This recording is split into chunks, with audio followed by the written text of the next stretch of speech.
Hello, everyone. Welcome.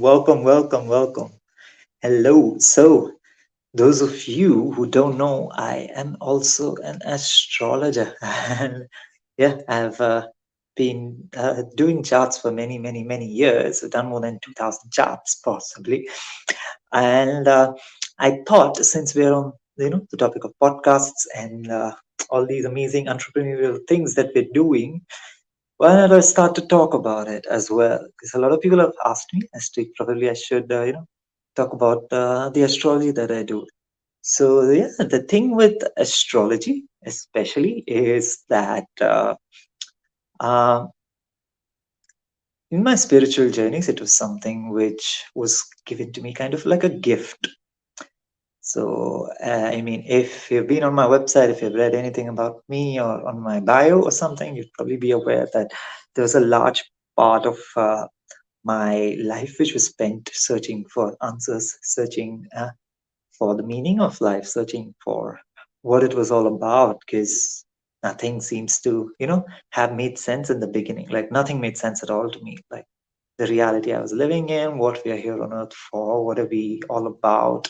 Like these weren't fleeting questions. They were extremely profound ones.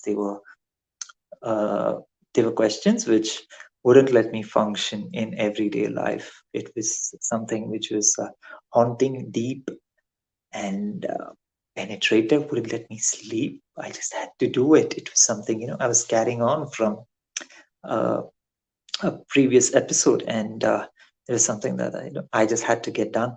So yeah, my spiritual quests with countless encounters of various meditation gurus, you would say, or experts, or carriers of the wise wisdom, is how I happened to find sound, which led me to music as my primary reason for what I'm here on the planet.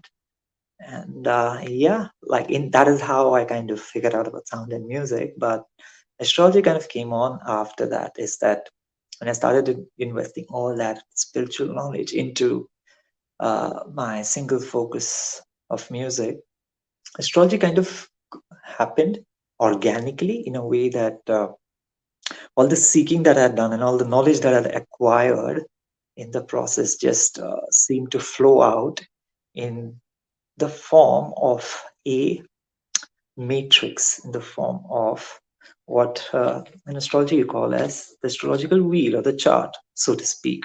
So, uh, to get into more details, the astrology chart that you have right in front of you, I'm talking about the Western astrology chart, the circle, it's exactly the same as the circle of fifths that is in music in harmony. So the way harmony works is extremely akin to how astrology works. The way, if you've heard about chords in music, like how chords happen, uh, the same formulas get applied to astrology as well. So why I said astrology was birthed out of that is that when I the reason is that since I came to music from a very spiritual quest. That is, yeah, I went into my meditation, got up into sound, and then it led to music. And so the more I discovered music, it was on a very deep level where mathematics and emotion, everything made sense. Science and mystery of it made sense. Nothing was, yeah, nothing was out of reach. It could all feel like, yeah, like I get it, like I get the whole picture. And I'm sorry, as a way of giving back the spiritual knowledge that I acquired through all of my journeys and through all of my searches, astrology became the way in which I could give back to the people. And when I started to see the harmony, musical harmony, the chart of the circle of the fifths was the same as the astrology chart.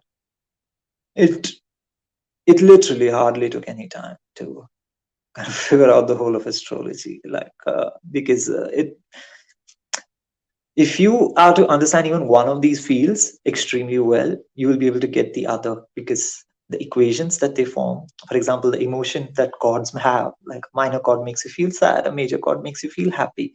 So if you were to plot that distance in between them on a chart, you would start to see them as being extremely, extremely, extremely similar. For example, like if I were to screen share and maybe show a chart. Here you go. So that's yeah, that's my birth chart, for example. So when you have got this going on, I'll go into full screen. Yeah, so that's my birth chart. So you see all of these 12 different houses, right? So all of these 12 different houses are the 12 tones of music as well. You go from C, C sharp, D, D sharp, E, F, F sharp, G, G sharp, A sharp, B. And that is the same as a clock. It's the same as you going from Aries to Taurus to Gemini to Cancer to Leo to Virgo to Libra to Scorpio to Sagittarius to Capricorn to Aquarius to Pisces. So when these things started to make sense, I realized how similar all these things are. And when you're starting to see these lines, which you see out here, these connections between various houses, these blue lines and these red lines, etc. Now, if I were to calculate the degrees between each, that is the angles that they form. And for example, if you have this out here in Libra, right, and this out here in Sagittarius, my Sun in Sagittarius and my Jupiter in Libra, now it's forming a sextile that's 60 degrees. Now, 60 degrees is the same as two semitones in music. 30 degrees is one semitone, 360 degrees is 12 semitones, the 12 notes of music. So when you got a sextile going on in astrology between two planets aspecting falling in two different houses of your chart, of your birth chart, then the feeling that music provides when you play C to D, that is a distance of two semitones, C, C sharp, D, 30 degrees apart, is the same feeling you would get between two planets placed in Sagittarius and Libra, because they are at a distance of 60 degrees apart from each other. So when this started to open up, I'm going to go to the full screen so you can see me. When this started to kind of how do you put it, open up, is when I started to realize, like, man, it's actually the same. It's actually extremely the same.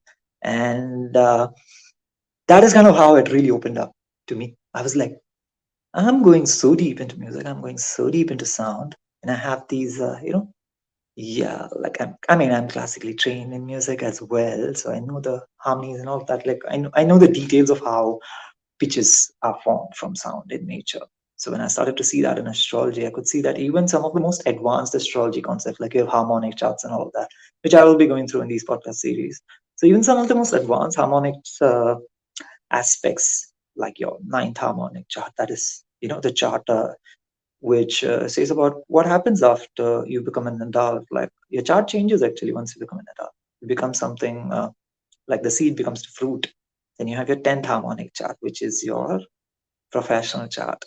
And then you have other harmonic charts as well. For example, you have the fifth harmonic chart, which is a chart about your creativity. And then you have things like the 60th harmonic chart, which are patterns which are so deeply ingrained in the higher dimensions of your soul that they are quite difficult to change. It is best to understand them, study them, and understand that that is the rather than fighting the tide, let's understand the flow of the ocean to know which side that our soul is getting streamlined in. So there are some charts which really go deep, and you have the same thing in music. You have the same thing with higher frequencies and higher harmonics. If you are to get into sound synthesis, or you're into synthesizer, if you're making a sine wave and have harmonics on top of that, and when you play a note, you have the higher frequencies of it on top of that. It's the same as these charts that are happening.